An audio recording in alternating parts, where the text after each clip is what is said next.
Welcome to the Diamond Hands podcast, where medicine meets momentum and branding becomes a leadership system.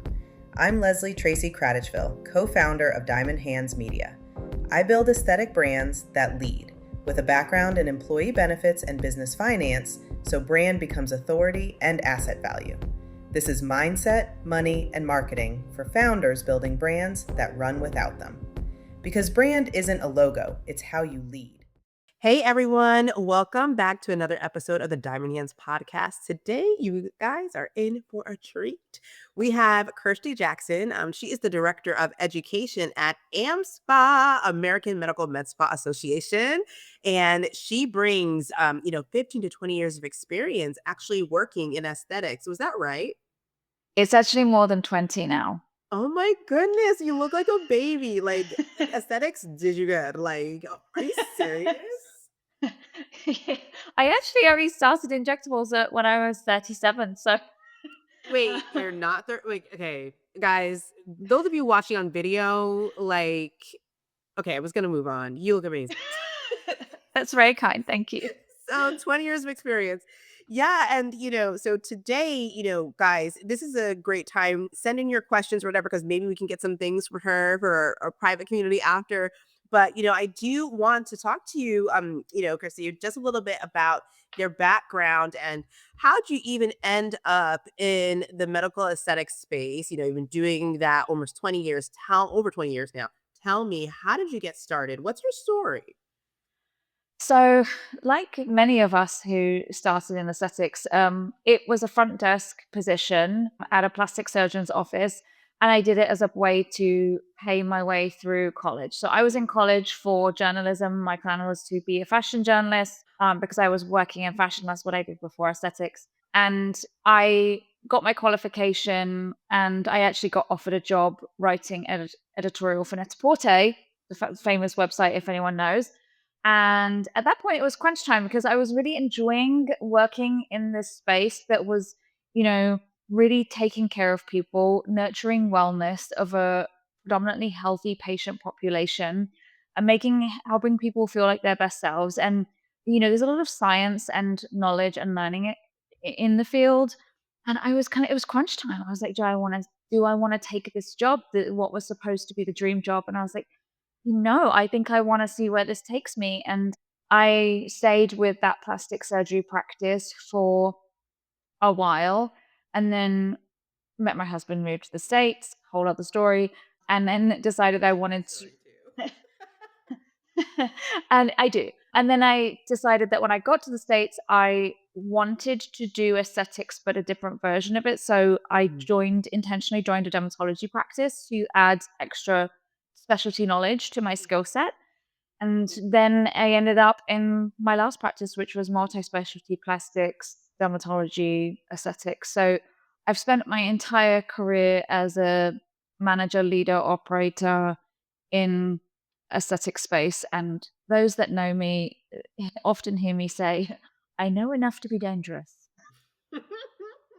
Meaning that we often wear many hats in this space. I think as in a management role, especially in a smaller business, we wear many hats, and it forces you to learn and have adaptive knowledge of that area of specialty. So yeah, you get to learn a lot of things along the way. Yeah, no, of course you can. And it's just like from I know you because you know things in marketing, you know things in operations, you know things in finance, and it's like and I think that's one of the best things that happens when you are working in the practice, like kind of like boots on the ground, because sometimes, if you guys are listening and you're a medical provider, you're not used to working and wearing all those different hats. You're used to being part of a system.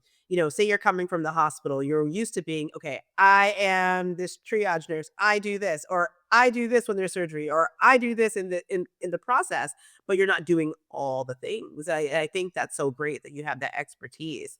So, like, when you think about your personal experiences, what philosophies do you think have shaped your kind of practice management kind of ideology?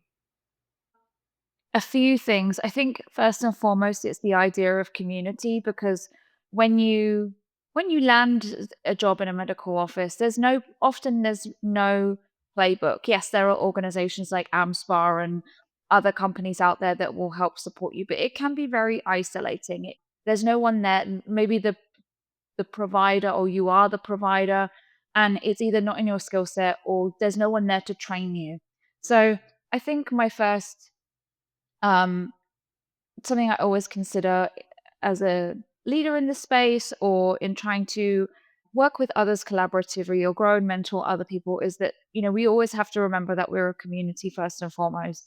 And then I think my other leadership mantra is we're not just here to be in charge, we're here to take care of those within our charge, meaning that we have a responsibility to serve those that we have the privilege of working alongside, and listening and helping each other's be the best versions of ourselves as well. I really like that. And for you, I know you said at one point that you were in a practice where it went from 14 people to 71 people. That's a huge jump. That's over 100% growth. Like that's 200% growth there, that's huge. So for you, it's like what do you think or how do you think being a part of that community at that point helped you to be a better leader in that practice?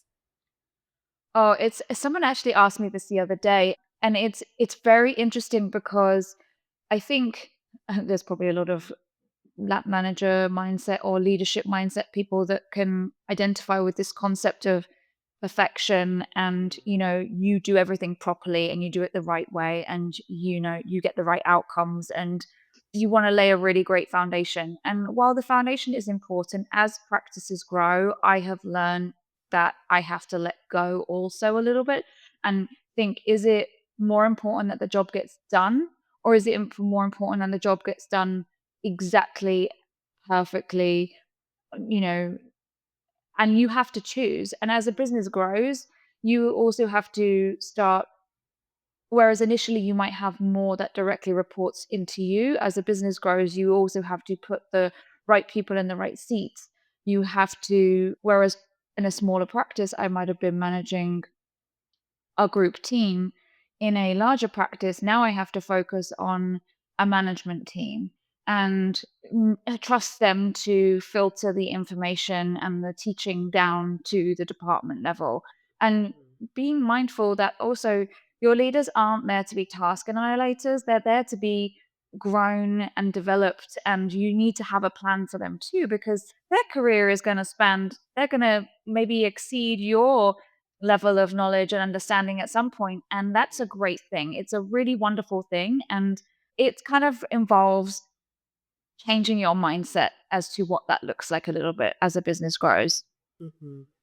Yeah, I think that's so insightful. And to add to that, I want to ask you too, you talked about finding the right people and putting them in the right place.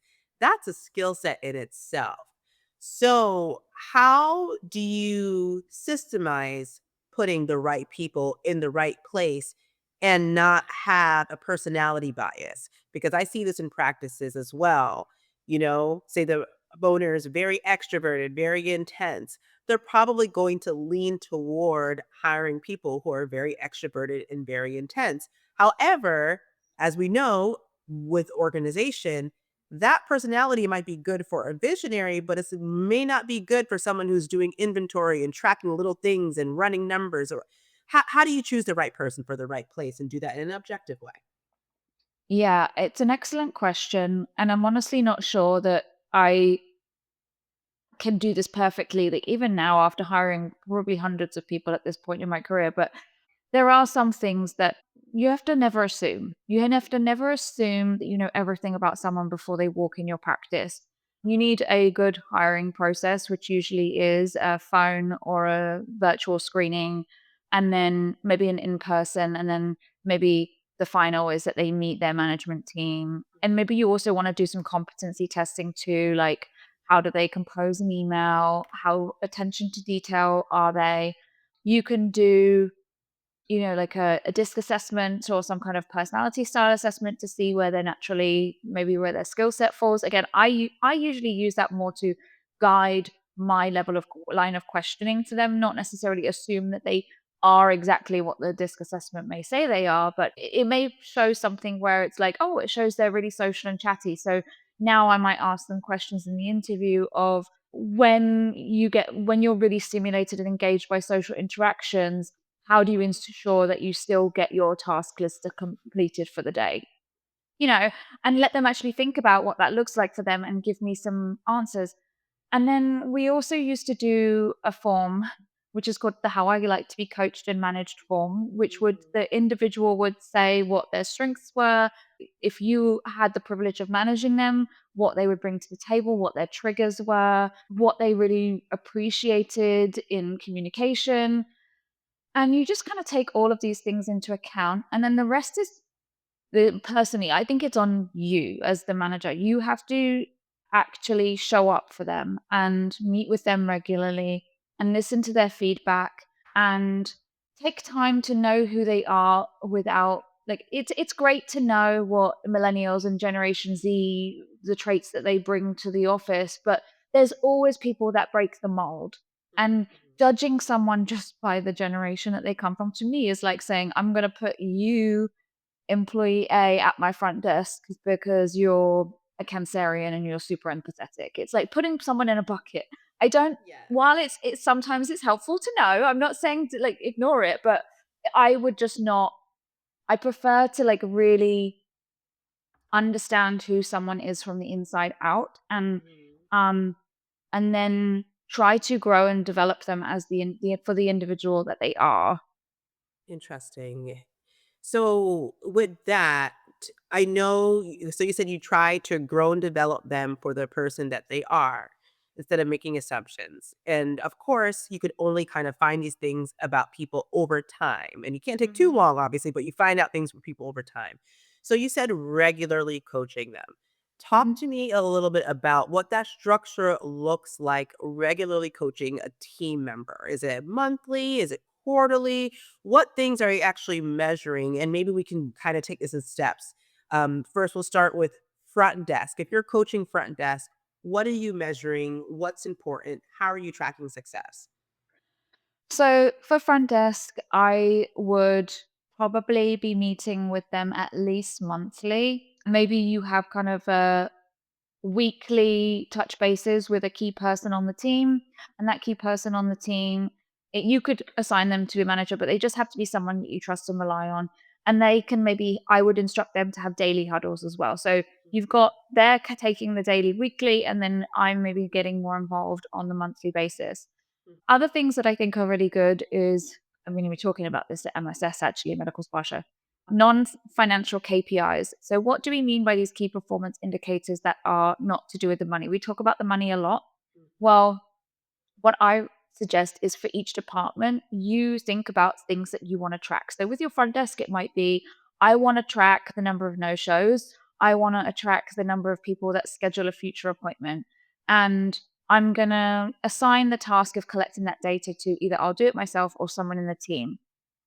And then you look at the data and then you can benchmark them and then you can put goals and see like, okay, no show rate typically sits between 4 and 6%, and we never wanna see it higher than that. So maybe you put a quarterly goal in place if they're achieving low no-show rates because they're making sure confirmation texts are getting sent out, or they're doing confirmation calls or sending confirmation emails. It helps the business productivity, it helps their personal productivity, though it directly impacts the work that they do. And you have tangible data that you can A, run the department on, and B, if you do it on an individual level, depending on how many of them there are, you can even say at during their annual review, rather than assessing them on your feelings of them throughout you could say you achieved X percentage, you contributed to X percentages, and it becomes very meaningful data. So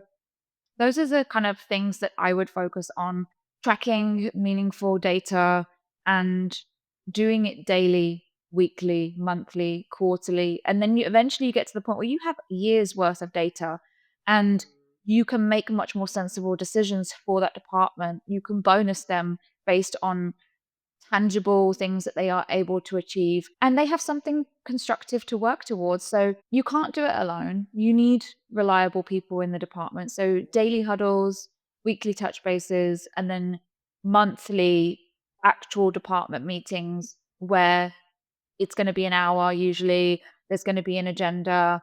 We're going to talk about, I normally send out an opportunity for them to contribute. Like, tell me any difficult patient interactions or client interactions that you've had and what you did to resolve it, or what you would like us to discuss as a team as to a better way to handle that.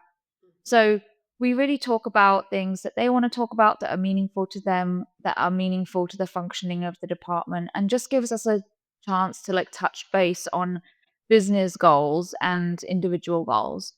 Yeah, that's great. Okay, so, so your first front and desk or what have you, because front and desk are going to have a different outlook and maybe thought about everything than someone who is more involved in the medical processes or what have you. So, when someone comes in, what do you think? And I know we kind of talked about this when I met you the first time, but like, what do you think is a good onboarding process for a front desk person? Like, because sometimes people just bring people in, they have them watch someone at the front desk, and then they're like, okay, now get on the phones, start making calls. And that person's really not prepared for the onslaught of questions and things No. going to get on the phone. So, onboarding, I said, so in two parts, onboarding and training, and then we'll go to the next thing. You need a robust training plan in place. So, for me, that would mean that through the onboarding process, you have their their first few weeks mapped out already, and you can use tools like even Microsoft Planner to, put attainment targets all documented out. And the first week really should be doing the necessary HIPAA, OSHA harassment training, start getting signed off on the employee handbook, and then maybe doing any software trainings. So EMR, if you have that, practice management, CRM, depending on how involved they're going to be. So it should really be like getting all those pieces of the puzzle in place that first week. And then beyond that, for training, I always think of it as you have three main functions of an administrative person. You have the phones, you have check-in, you have checkout, and then if you want to go the extra mile, which I encourage everyone to do, you want them to maybe shadow the clinic for a week as well. So each area for me is probably a 2-week training, 2 weeks on phones, 2 weeks on check in, 2 weeks on checkout, 1 week shadowing. And maybe it doesn't have to be done like back to back to back. It can be, but if you have the capacity to do it that way, it's going to keep all the information fresh in their mind and show them how to connect the dots. Because, phones, for example, that teaches you how to schedule appointments. So do you really want someone going to check out where they're likely scheduling appointments until they've learned that piece? It might be harder for them. So we would start with phones where it was you were on the phone, so there was no patient in front of you. It would teach them scheduling. It would teach them procedural knowledge as well. And then they would move to the check-in desk where it's going to be data collection and understanding all that piece. And then they would go to checkout. So maybe the training process was at least to go through those three sections, 6 weeks. Mhm. And then there would be a little sign off quiz for each area, just so and it wasn't anything to make them feel like they had failed. It was just, Mhm. and we would give them that feedback. This is just so we know where you're at. Like, if you need more training, we'll know where to identify that and we can give you more training. Mhm. And whilst this is happening, we're also doing 30, 60, 90 touch bases and have a training, like a specific training plan to know what attainment targets that they've hit on. So for me, that is what I would suggest and Mhm. Mhm. what I have seen work. But you cannot expect, a lot of people assume, well, front desk is entry level. Well, if you want someone to come with this concierge level of customer service, it typically is not entry level and it does require a lot of training. And you have to find ways to deliver that to your employee that you are now responsible for. So I do think it's often overlooked and a lot of shortcuts are usually taken, but you typically get better outcomes if you put the time and energy and the investment in. There you go. You said the word that I wanted to hear that I don't hear enough, the time the energy, the investment. Because what I see too often, and I'm sure you see it too, as you said, people bring someone into their practice and they throw them to the fire. And they're like, "What? 6 weeks is too long. I'm not making money back from this person." And it's just like you're not going to make money from them in a consistent way ever if they don't understand what they're doing, and then they're going to be going into the work feeling incompetent. They're not going to feel like they're doing a good job, and then what are you measuring them on? You can't measure people on things that you haven't trained them on, right? And Right. that's a big thing. So I really love that kind of like systematic approach that you have to when you were in practice to actually, develop. And with the so now let's talk about like nurse practitioners, PAs, people coming into a practice, they may be coming with other ways of doing things, other ways of working with patients. How do you make sure you standardize that out so that they're making sure they're playing their role as they need to and having the proper skill level and competencies in the services that you offer? How do you address that? I mean, it is a similar approach, but what I first do is I would send out, and it can just be an Excel spreadsheet list, but a list of the services that that provider will be expected to perform at the business and get them to check off where they're at. Can Mhm. you do this? Can you not do this? Where do you feel your competency level is? Do you want more training on it? And let me know the things that you have no training on and no experience on. Because now in the back end, what I'm going to do is once I get that back from them, I'm going to plan out their first few weeks with usually I assign them to a provider mentor. So Mhm. whether that's the business owner or another physician in the practice or another provider in the practice, they're going to get a mentor. So the first week or 2, depending on how experienced they are, they might just be shadowing and maybe even performing like a medical assistant type role so they can hear how consultations go in the room, that they can get a feel for the way treatments flow, the consultation flows, how the provider is talking to their patient. Mhm. But as I said, in the back end, I'm going to be scheduling things that they need. So it's either going to be sign off with provider. Okay, you say you can inject neuromodulator. Let's get some training patients scheduled for you and see, have a provider in the room with you to see and sign you off how confident and competent we think you are, because Yeah. it may be different to us and to you. Yes. And then feedback is then provided to them. And once they have been, it's usually like rep training, provider or mentor training, see one, do one, teach one, Mhm. and then demo, treatment 1, treatment 2, treatment 3, sign off. We were quite vigilant with how we wanted that rolled out because we wanted to ensure that there was this level of consistency and also like confidence, that they just weren't jumping into something that they weren't confident with, and giving them opportunities to treat people in a safe space first. And Mhm. so for the treatments that they had no experience on, it would start with rep training. So the rep would come in and give their version of the training. They would review all the training documents for that treatment and the SOP that we had. Then it was the provider would do training real time in person. They would do some kind of like a verbal walkthrough, like this is how I would explain it to the patient. Mhm. This is the one I would recommend it as a treatment. Then they might do demo 1, 2, 3, and then if we felt appropriate, sign off. So that was heavy how something that they didn't know when. For something that they did know, it probably would be a case of, okay, we're going to bypass maybe some of the more immediate learning trainings and we'll have our provider decide if we can move you to demo 1, 2, 3, and then you get signed off. But it boils down to having a process and That sticking part. to that process and doing the same thing that you do with your front desk people, being committed and dedicated to investing in that employee's function within your practice. Like you just have to have a process for it. Yeah, 100%, and that's the biggest thing. It's like process, right? And that's what you guys help, through the Med Spa Association, helping them get some of those things in place, SOPs, things in place, so that they can actually, start their practices or grow their practices in a more systematic way because business is business, right? Mm. It doesn't matter if you're running an ophthalmology practice or a med spa practice or a chicken coop practice.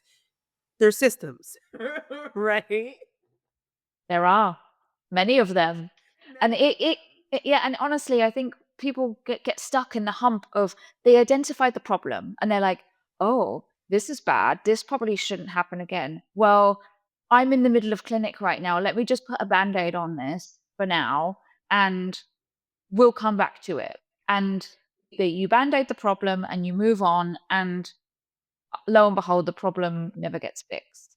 And I think what a lot of the business mindset, the operator mindset, and where AMSPA to a certain extent like tries to fill in some of the gaps, and it's something that I'm very passionate about, is just like helping people, you know, be the best versions of themselves in business, in practice, as a leader, in aesthetics, whatever it is. You need a good foundation. You have to make the time for getting the foundation in place, getting your SOPs in place, getting your what a standard treatment looks like in your practice. So you might follow that initially and there's not be a problem. But if what if you hire 5 injectors and they all want to do things differently? And then you have a patient complication. It's with provider 4 on patient A.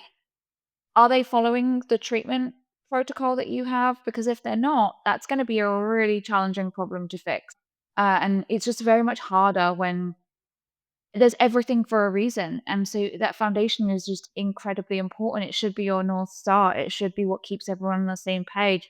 It should help your staff understand business goals and help you train and develop them better. But I think some people, it's easy to miss steps when you're kind of wearing multiple hats or you're doing everything. Yeah, I agree with that, and it's like, I talk about this often, but one of my favorite books is The E-Myth by Michael Gerber, and as you probably know, he talks about, the CEO, the visionary, and then, it was the visionary, the manager, and then the technician, right? So the visionary tends to be the person who's like, "Oh my goodness, I see how we're going to make a difference," and da, da, da, whatever. They might not be a good business person, but they have vision, right? Mhm.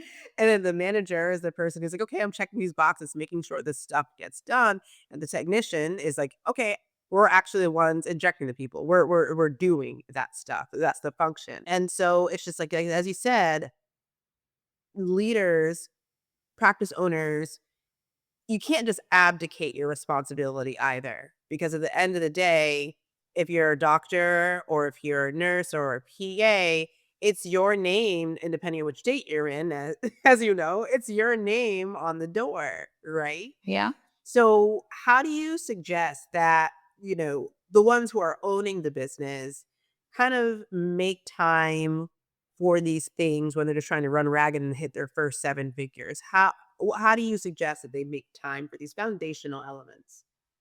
Well, you have to first acknowledge that they exist and why they're needed, and then really you have to go into it knowing that the same level of priority needs to be made on these necessary business management activities as it does for treating patients. Mhm, That's what you kind of sign up for when you agree to that role. mhm, And if you personally don't have the bandwidth to do it, if you can't make time in your week, so that you might be like in clinic with patients 4 days a week and then have 1 day a week where you're just focused solely on your admin. That's it. I mean, it might even honestly be closer to 1.5 to 2 days. That is not a strength that you have or a skill set that you want. If you want to be in clinic with your patients all day, every day, you're going to need to hire someone who you trust, who you believe in, to adopt that role because it is necessary. mhm. It is not something that I recommend that practices cut corners on. The other way they could do it would be like in an MSO format, I Yeah. suppose, or I would recommend you employ the services of an MSO company, a management services organization, who can come to you equipped with a lot of these things in already. They already have the playbook for. So Mhm, you just have to acknowledge that it exists. It's important. It's equally important as the treating patients component, and schedule it. Make time for it. And if you can't make time for it, employ someone that can and does. yeah, and that's huge. That's huge. Make the time for it. And so, The last thing I do want to ask you, it's like there's there's a lot of talk about, seven-figure practices. I know you guys come out with your report every single year. The AMSPA report, State of the Industry, always a great publication, and I can get my hands on a Mhm. copy. And Yes.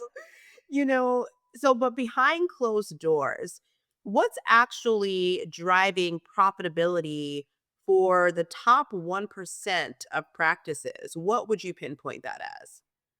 Ooh, that's a big question. Honestly, it's probably the people that are paying attention to their KPIs, their key performance indicators, that they have metrics that they're tracking. Because I see a lot of the time when people will walk in or providers will bring in something new and they're just like, oh, well, the practice down the road, it charges $600 for this. So I'm going to charge $599. Okay, well, what's your overhead? What's your staffing cost? What's your room cost? If you don't know all of these things, you cannot price appropriately to ensure that you are generating the correct amount of profit. And again, it goes back to foundational business understanding of your numbers and your practice.